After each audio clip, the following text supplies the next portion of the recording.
legendary dominators of the water's edge. There's almost nothing that can get in its way. Fearsome, prehistoric, giant. Very large, and they're certainly more than big enough to represent a danger to us. And the secret to even larger size may lurk in their ancient DNA. Code for a truly monstrous Croczilla. The propensity to become a giant is always present in the crocodilian lineages. I think the conditions are ready right now for a super croc.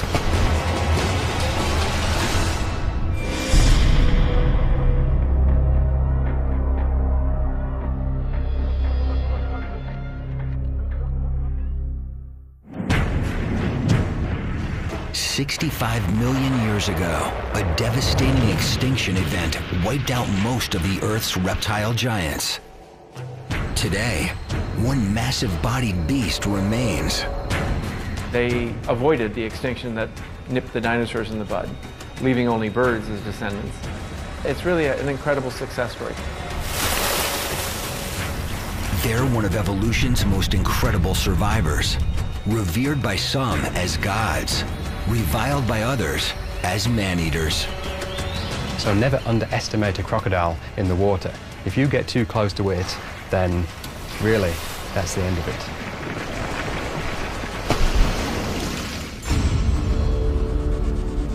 it. Meet the world's largest reptile, the crocodile. They might not be quite as long as some of the giant snakes, but they're actually a lot heavier than those giant snakes, so they are actually the biggest reptiles on Earth. These prehistoric giants can grow to enormous sizes, yet fossil evidence reveals their ancient relatives grew even larger. If you go back 100 million years, there were crocodiles that were almost twice the size and probably about 4 to 5 times the weight of the biggest crocodiles today. In the late 1990s, paleontologists working in the Sahara Desert unearthed the bones of the largest crocodile ever known to roam the Earth, Super Croc. Super Croc is the nickname. Sarcosuchus imperator, the imperial flesh croc. That is the technical name. Super Croc was probably 40 feet long. It would have been an absolute monster. Scientists think Super Croc, like today's crocs, was a powerful predator stalking unsuspecting prey at the water's edge. And Sarcosuchus was doing the same sort of things as these modern crocodiles are doing, except it was doing it 100 million years ago. Millions of years later, a modern croc still hunts like Super Croc and haunts similar habitat.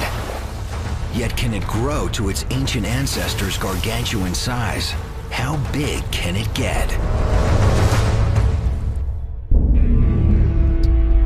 Here in Darwin, in Australia's Northern Territory, one potential Croczilla candidate dominates the region's tidal rivers and estuaries. Known locally as salties, these are the largest of the world's 23 species of crocodilians, saltwater crocodiles. The largest saltwater crocodile ever measured stretched over 20 feet long. Yet to outlast dinosaurs, you need more than monster size. You need a heavy-duty arsenal of survival traits. Salties have thick, armor-plated skin, muscular limbs, strong jaws lined with over 60 bone-crushing teeth, and powerful tails extending almost half their body length. It's one possible clue to their future size potential, honed to perfection by evolution.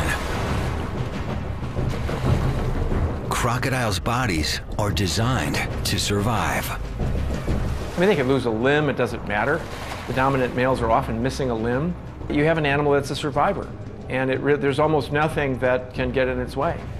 It's almost like a Ferrari now. It's had so much refinement done to the general body plan of a crocodile that what you've got now is you've got, like, you know, the best possible crocodile that you could possibly have. Most creatures are no match for this ancient survivor's awesome anatomy. Even humans. Salty is your A1 predator, something to watch out for. They eat humans every year. Very large, and they're certainly more than big enough to represent a danger to us. News accounts report lethal attacks. In rural Darwin in 2009, while swimming with her sister and 2 friends near a swamp called the Black Jungle, an 11-year-old girl vanishes. Police mount a ground search for the girl. Helicopters scan the bush from the air. The next day, they find her remains. Bite marks indicate her killer was a crocodile, measuring close to 11.5 feet. Trained crocodile catcher Robbie Risk was part of the search team. That was a really emotional event. And that took about a day to find any remains. When we did, it was something that, which you don't really want in your head. Groups of armed officers scour the area, setting traps throughout the floodplain, but they never find the culprit croc.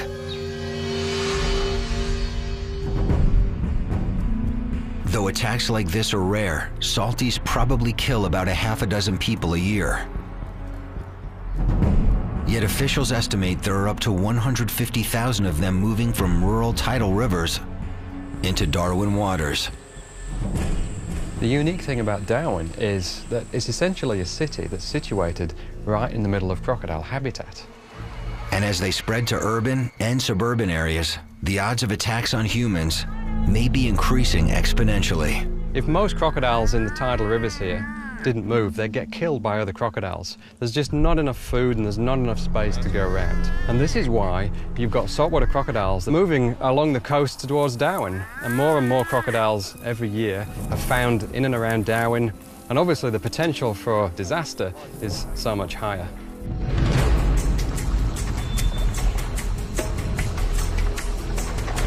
Accidental run-ins with wild crocodiles are an ever-present danger here. But there's an even more dangerous phenomenon. Rogue crocs that attack people on purpose. Rogue crocodiles don't behave like normal crocodiles, and they represent a really very significant danger.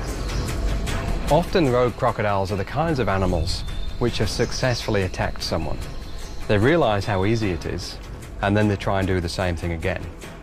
And very much unlike other crocodiles, which tend to stay away from people, rogue crocodiles will try and seek people out. Rogue crocodile is a problem crocodile. It's just got attitude and does, wants to kill everything, really.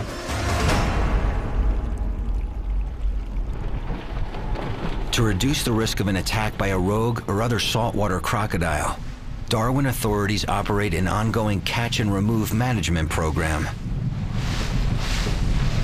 We've caught over 170 crocs this year, compared to last year, which was about 140. So we have actually caught a fair bit this year. Might even break the record. What we're doing here is just checking and rebaiting the trap. Croc catchers like Robbie monitor over 60 movable traps.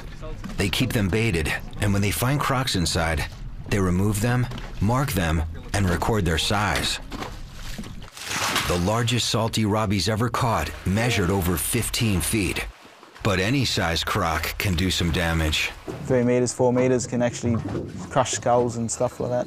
When you work with crocodiles, you have to be very respectful of what they're capable of. And if it goes wrong, that's when you lose your hand, that's when you lose your arm, that's where potentially you could lose your life. Today, crocodile specialist Dr. Adam Britton is riding along with Robbie. He's collecting DNA to help create a genetic map of Darwin's crocodiles. What we're doing is we're taking tissue samples from crocodiles that we're catching in Darwin Harbour, and we're comparing them with tissue samples from crocodiles that we're going to be collecting across the northern coast of Australia. And what that's going to do, hopefully, is tell us a little bit about where the crocodiles that are moving into Darwin Harbour are actually coming from. Dr. Britton's map may someday pinpoint a breeding colony of giants. But for now, his research is geared toward keeping the peace between humans and a potentially deadly crocodile species. What we can learn about these crocodiles is why they're moving and what's motivating them to move. And if there's a risk of crocodile attack, then you have to try and reduce that risk. Then hopefully we can figure out how to make it safer for people. And then people will be more likely to put up with crocodiles that live on their doorstep. Well, here we are at number 2 trap in Darwin Harbour. Just going to give it a pull. As you can see, I've just tested the trap. The croc comes in. As he comes into the trap itself, he'll actually pull down on the meat, the bait, which triggers the door as old. So it's a pretty simple mechanism and it works pretty efficiently. All right, off to the next trap. As the team heads off to check the next trap, they can only guess what size beast will take the bait.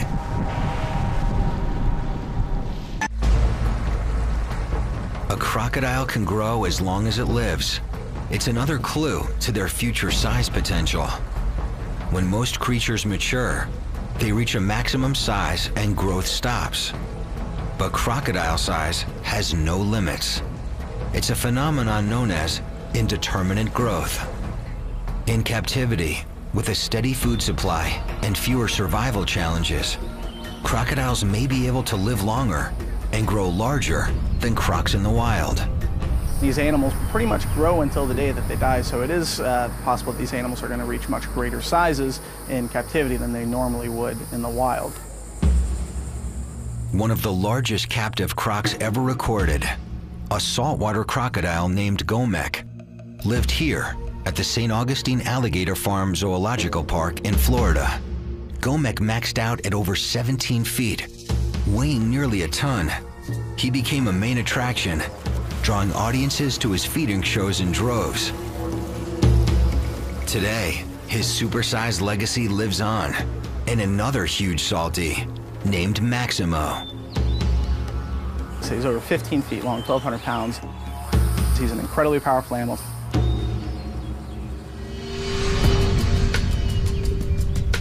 Working with carnivores as large as Maximo carries extreme risks. Zoo staff is always cautious. I said he looks at us as a potential food source, so you certainly need to watch out for that. He's surprisingly quick for an animal his size. You can see the power in this animal when he jumps up after a rat. It's just something you really don't want to get too close to. Here, a staff member feeds Maximo large rats from a safe height. Maximo's size may be what draws onlookers to his enclosure. Yet like other crocodilians, his most remarkable trait may be intelligence. Crocs are definitely the smartest of all the reptiles. And they have the most well-developed cerebral cortex of any reptile. And they're a lot smarter than people think they are. Crocodilians have a reptile-sized brain. I mean, it's literally the size of a walnut. And yet, they are incredibly smart animals for what they need to do. And some of what they do is pretty spectacular. In the wild, crocs seem to have an eye for detail. They can read their surroundings and respond by changing their behavior. You can go into an environment, be observed by crocodiles that you never see, and you will never see them again. They didn't see you. They didn't like the way your clothes were. They didn't like the way you moved. They didn't like your boat. They hadn't seen your boat on the river, and they noticed something was up. You will never find them again.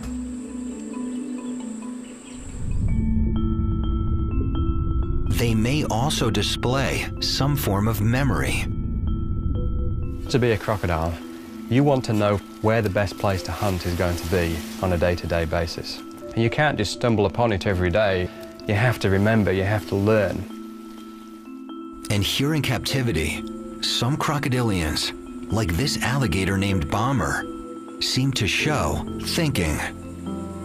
You tap him on the snout, he'll open up, throw a nugget of food in there, and he'll slam shut on. He gets a meal and somehow realizes that you want him to do that. The first time he'll do the trick just fine. The next time he'll move back about 2 inches. The next time about 4 inches. So he'll keep moving back. And what he's doing is, it seems to be that he's trying to lure you into the water to the point where you'll fall in, and God knows what he wants to do with you from there. This animal is thinking. I mean, this is a learned behavior.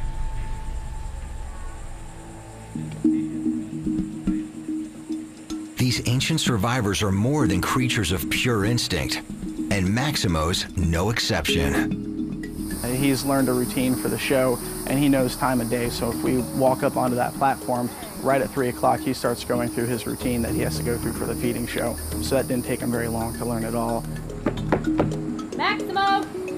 He was trained to kind of a 3-tap cue, so if you kind of pound the boardwalk 3 times, he'll still react to that. A lot more intelligent than most people would probably give him credit for.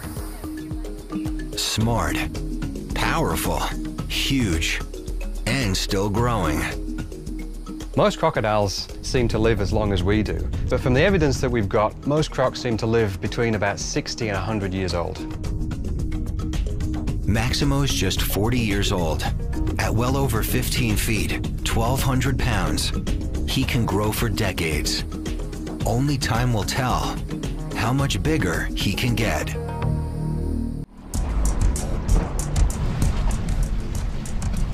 Oh, it looks like we've got a croc in this trap. Yeah, be about 2.5 meters. Back in Darwin, the team finds a salty in one of the harbor traps. Robbie estimates it's about 8 feet long. First, what we're going to do is chuck a snout rope over the top jaw, and then we're going to disable his jaws with a zip tie, and then we'll bring him out of the top of the cage. They have to get it onto the boat, but first, they have to secure its jaws.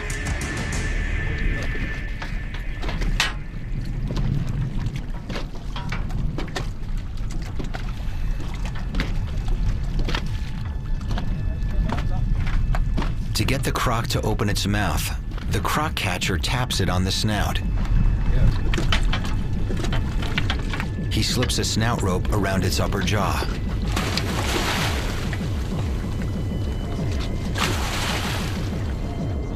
But the noose is caught on the croc's upper teeth. You just got to bring it back a bit more. You don't want it slipping off at the last minute. Nah.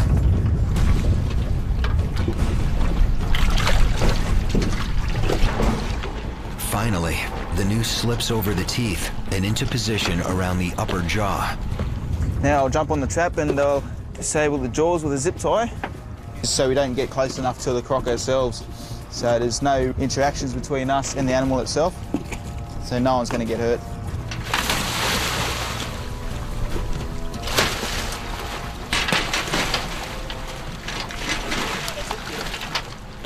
So now what we're going to do now is just duct tape his jaws together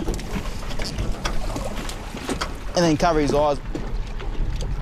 Covering its eyes helps minimize stress. Eyes covered, jaws are secured.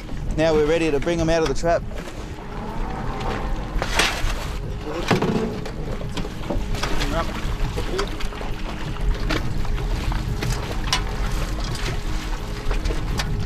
And just securing his back legs, where they get most of their power from.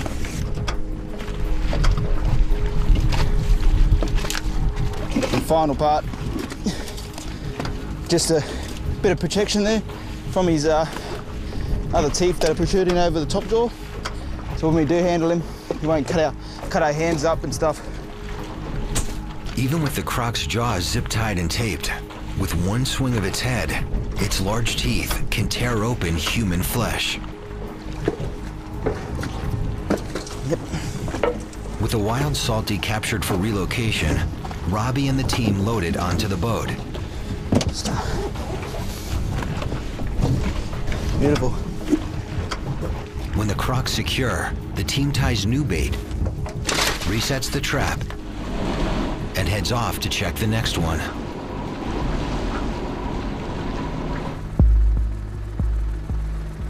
Here in Queensland, Australia, in the rivers and swamps surrounding Cooktown, some fear croc populations and attacks may be on the rise.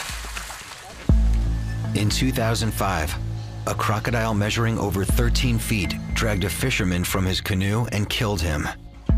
park rangers located the croc and shot it. More recently, in 2008, on the banks of the Endeavor River, when a 62-year-old man left his campsite to check his crab pots and failed to return, his wife called authorities. Once on scene, they find crocodile slide marks down the riverbank. A full-scale search turns up one of the man's sandals and watch. Weeks later, authorities discover the man's remains inside a 14-foot crocodile. Experts say attacks like these are just freak accidents, but some locals worry. If crocs continue to spread to areas inhabited by humans, more fatal encounters may be inevitable.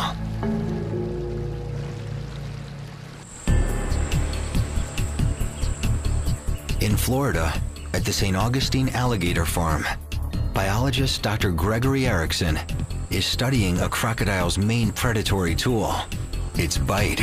We're trying to understand what makes these animals tick. We're interested in how the musculature and the mechanics of the jaws allow them to generate their bite forces, and how the shapes and sizes of the teeth contribute to the pressures that these animals use to make a living. These are our bite force transducers.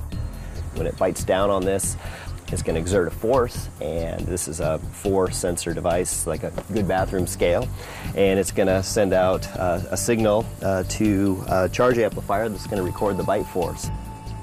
He starts by prepping a specially designed bite force meter.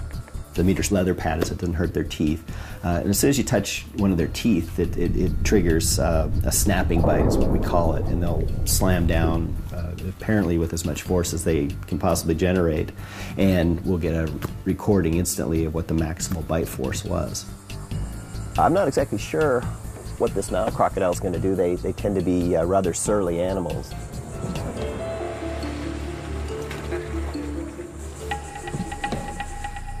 Together with curator Kevin Torregrossa and another park staffer, Dr. Erickson enters the croc enclosure.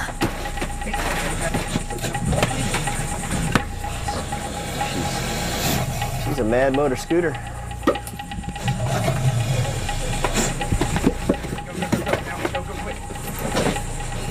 The crocodile fights, rolling and wrapping itself in the rope. Leave him right there.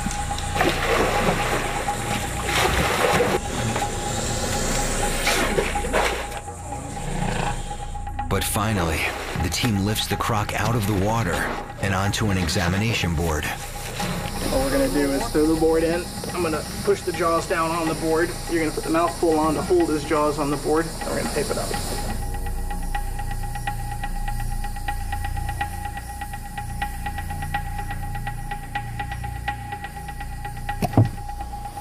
I hate that part. A wooden block props open the animal's jaws and prevents it from clamping down. Right there would be good. Okay, cinch it down, tight.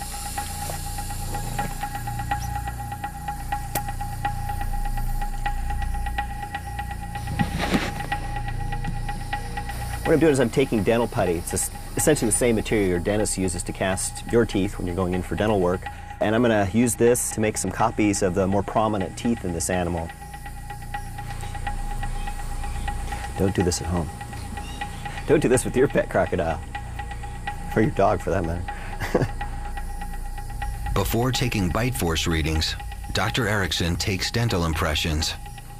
By making molds of the teeth, then we can make casts of them, and essentially we can walk away with a replica of the teeth. From that, we can do studies as to how much pressure they actually generated at the tips of their teeth. But we really don't understand how the teeth work, and so that's what we're trying to do in this research.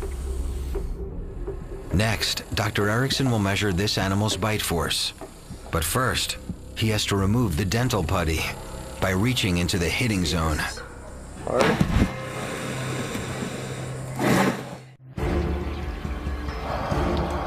Another clue to crocodile's future size potential: predatory skill. Crocodiles are classic ambush predators. In other words, they stalk silently and attack rapidly. They can hide in a river with just a nostril and an eyeball sticking above the water. and prey on something that has no idea what's about to happen. Crocodiles are masters of their habitat. These animals have been around for 85 million years or more. They saw dinosaurs come and go. They saw lots of different types of mammals come and go, and yet they're still around.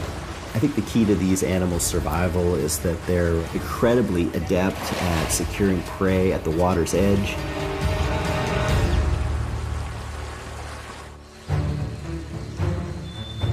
To hunt, they often just sit and wait. All animals have to have water, and so you've got a constant source of food coming to you, and all you have to do is get good at catching it. It doesn't really matter who the players are coming to the water's edge. The crocodile doesn't care as long as it's a meal. Hidden with its eyes, ears, and nostrils sticking just above the water's surface, a crocodile can use its powerful senses to home in on prey. They have these pressure receptors around their jaw, and literally they can detect changes in pressure through the water. They have an excellent sense of smell. They can smell animals and prey from quite a long distance away, and it could be several kilometers away. Their hearing's actually better than ours at low frequencies, and so they can hear the rustle of footsteps. They can hear animals moving through grass. Their eyesight is excellent too. They've got full color vision, and they can see at night very effectively.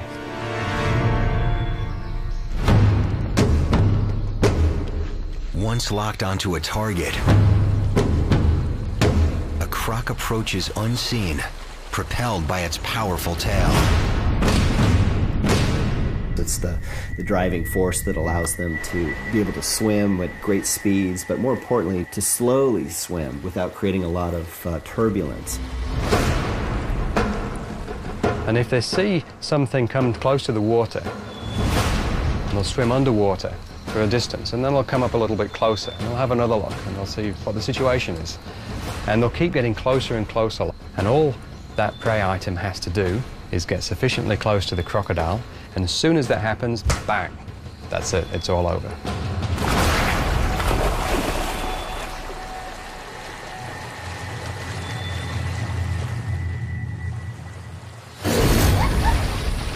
Launching an explosive surprise attack, a crocodile bites down with bone-crushing force,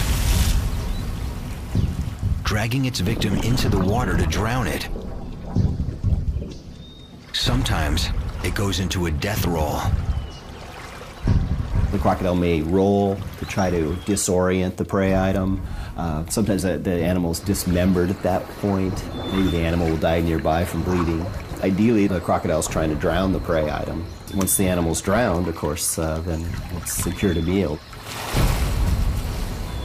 Once its prey is dead, a crocodile uses its body to tear it to pieces. They just simply rip it apart with a motion of their head.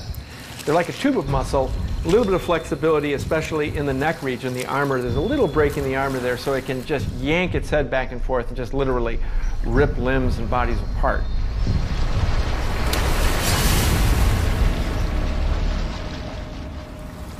Gravity helps it swallow.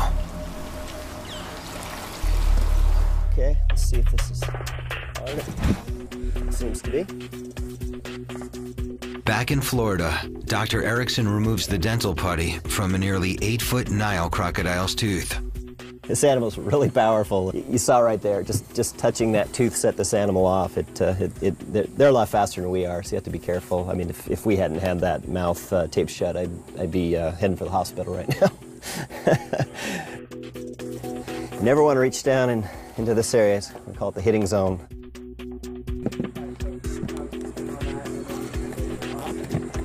Got a really nice mold here of the malariform teeth as well. And so we'll take these back to the lab and we'll make some replicas of this crocodile's teeth. Okay, now tighten it up. With molds removed, Dr. Erickson prepares to measure the croc's bite force. Here we go. Oh, missed it. Just missed it. Okay, so what happened? Here's the The croc saw the bar coming. They try again, hoping for a more direct hit. There you go. We'll just have to. It's like operation. All right. 375. Yeah, this animal's starting to tire a little bit, and so that's probably all we're going to get. Roughly 400 pounds of force. With full energy, it's potentially capable of even greater forces. And as it grows, so will its bite. Got it.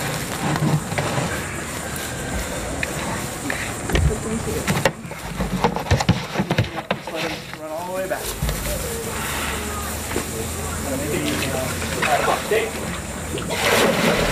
Good job. Back to his corner. As the team releases the croc, it races off. Dr. Erickson will take his molds, bite force readings, and measurements back to the lab for analysis. With the bigger crocodiles, such as the saltwater crocodiles, we're getting numbers approaching 4,000 pounds.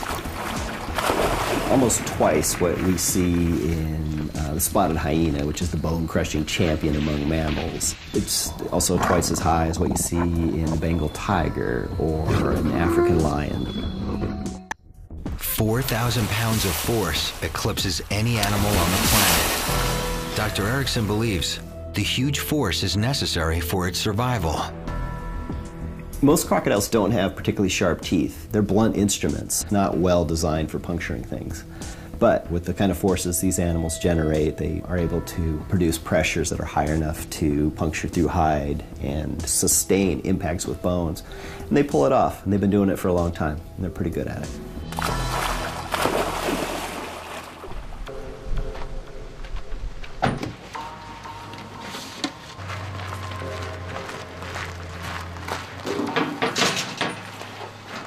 Back in Darwin, after finding a second croc in a harbor trap, Robbie and his partner transfer their catches to a truck. Measure them up. And then identification numbered.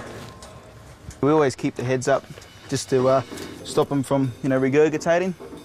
And then they could drown because, their jaws are being taped up. This is a receipt book here. This is what goes to the croc farm, and we keep the other half. Record the sex and how we actually caught them, and also the size of the animal. The feature for these two crocs here are decided by the croc farm who we give them to. Being one a female, a fairly large one, they'll use for a breeder, where the other one is a male, they'll probably use for a skin product and or meat product. Yeah, two less out of the harbour for us to worry about, which is good. I'm glad we got them, and there's plenty more to catch.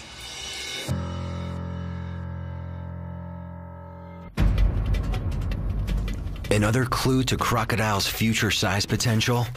They're one of nature's most adaptable animals, capable of feeding on a wide range of prey, from small fish to beasts as big as kangaroos.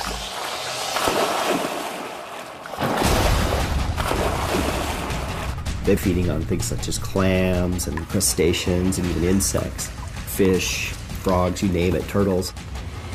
They're able to feed on a broad range if the opportunity presents itself, or if they're forced to do so just due to diminishing resources.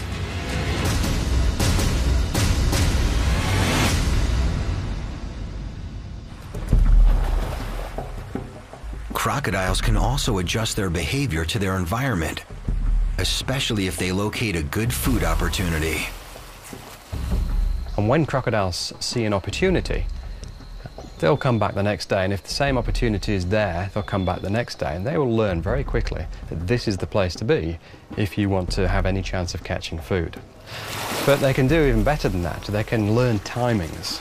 They can learn, for example, that if a migration is happening during September or during April of a certain species of fish or a certain species of mammal, and that's the best time to catch them, you can guarantee that a couple of weeks before it happens, the crocodiles will start migrating into that area. And if food isn't available, they can go months without eating. When they finally do eat, they use food efficiently, converting it into energy for growth. Crocodiles' extreme adaptability has helped them survive, while other species have gone extinct. Today, they remain the planet's last truly massive reptile. But recent fossil discoveries reveal a lineage of even larger crocodilians. In the 1990s, paleontologist Paul Sereno and a team of researchers stumble upon the find of a lifetime, the ultimate killerzilla, Sarcosuchus imperator, super croc. Back about 15 years ago, I set foot in the Sahara. It was an exciting and very difficult expedition to try and open a Pandora's box of dinosaurs. But what was really eye-opening was the crocodiles. And in fact, the very first bone I found belonged to super croc. Then we found the skull. To see a 6-foot skull, something that is longer than you are when you lay down next to it, and realize that that's a crocodile, it is amazing. I mean, we marveled at it when we were in the field.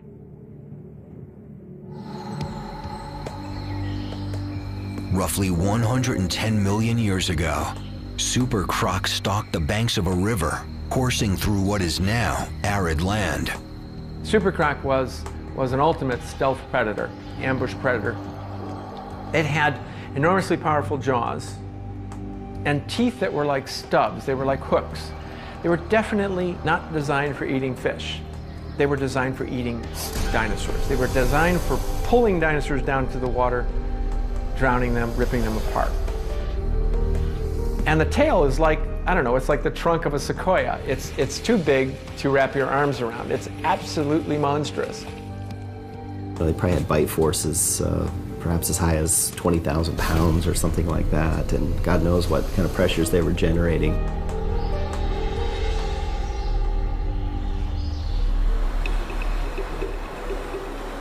In his lab at the University of Chicago, Dr. Sereno continues to marvel at super croc's fossilized skull. This is the most complete skull of a giant super croc ever found. It's 6 feet long, weighs about 700 pounds. The back end of the skull is here. Here's the 2 eye sockets. They're sort of raised up. Here's the snout. Here's the big opening for the nose. The animal is basically a magazine of teeth. This is the root. The dark part is the crown. This is the part that sticks out. This is a replacement tooth. So most of the tooth is actually in the jaw. When you put this into the skull, you realize that the snout is like a machine gun of teeth. There's teeth going down to each side, filling the snout. And they're being replaced all the time as they break off and wear. Just from the teeth, you can tell quite a bit about what the animal was eating. And this is not a fish-eating tooth. So this is the skull of a very large living crocodile. It's about 2 feet long, and this would be a crocodile that might be 17, 18 feet long. You can see how it pales into insignificance compared to this monster super croc skull. But they're designed very similarly.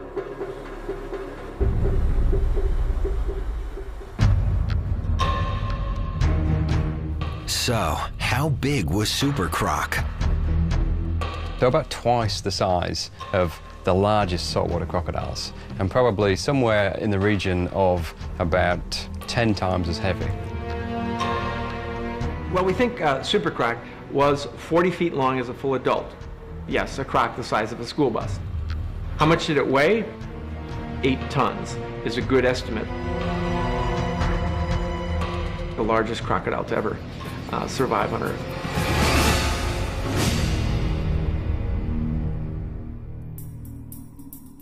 In Australia, croc catcher Robbie Risk and his partner are relocating 2 saltwater crocodiles from Darwin Harbor to a nearby croc farm.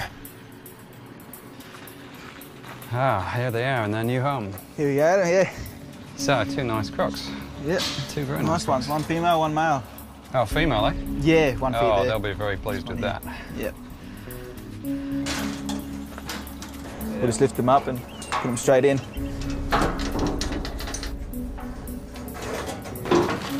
G3. I've got the light in. Nice. 1, 2, 3. With the crocs off the truck, Robbie heads back to the harbor to continue his work monitoring the traps. Right, now there's a bit they're not going to like.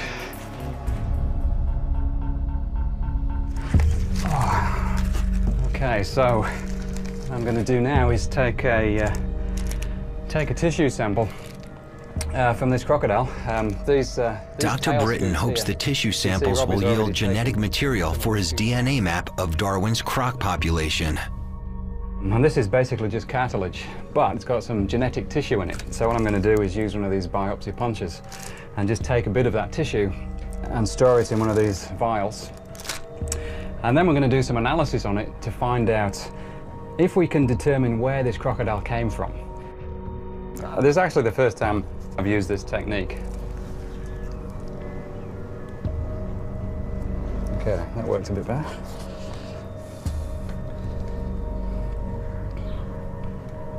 Obviously, it obviously stings a little bit, but for these crocodiles, they've got such thick skin.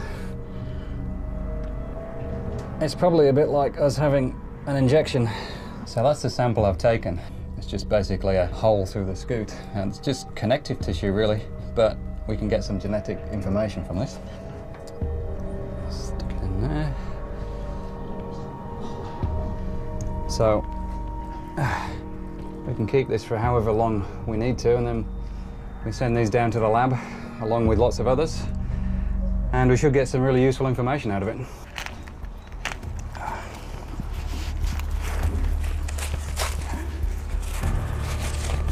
Cats, in you go.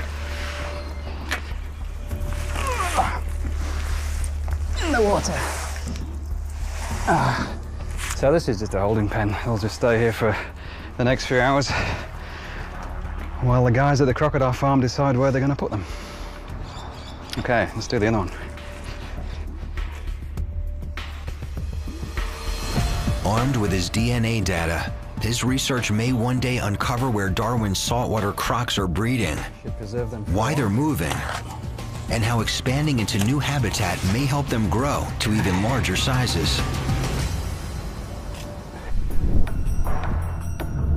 With bodies built to survive, predatory expertise, indeterminate growth, and extreme adaptability, can today's saltwater crocodiles become tomorrow's super crocs? I think the conditions are ready right now for a super croc. In warm climates, the very largest river systems, I think, could support a huge crocodile. Temperature is certainly a factor for growth. These animals do have a fairly slow metabolism, but if the weather's warmer, they're going to be eating a lot more. It certainly could help them grow a lot larger. Warming temperatures and large prey may drive crocodiles to even greater sizes. If large prey evolved near the water's edge, I think it's quite plausible, possibly even likely, that giant crocodiles would evolve again. But experts say there's one primary key to reaching the size of super croc: prolonged adolescence. And what we found is that these animals took about, 35 to 40 years before they started slowing down their growth. Large crocodiles today, somewhere between 12 and 15 years, they'll start slowing down their growth. These giants was, maturing later and living a lot longer. How did super croc get so big, 40 feet in length? Did it grow faster, or did it grow over a longer period of time? They just took longer to grow. These giant crocodiles were growing at comparable rates to big crocodiles today. So they didn't necessarily grow faster, they just prolonged sort of their teenage years.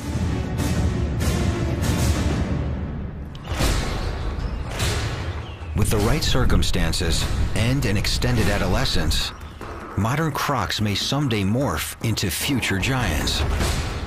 Body size is one of the easiest things for evolution to change. Just a handful of genes, a couple of glands going on and off at different times, and you can enlarge yourself beyond what you once were.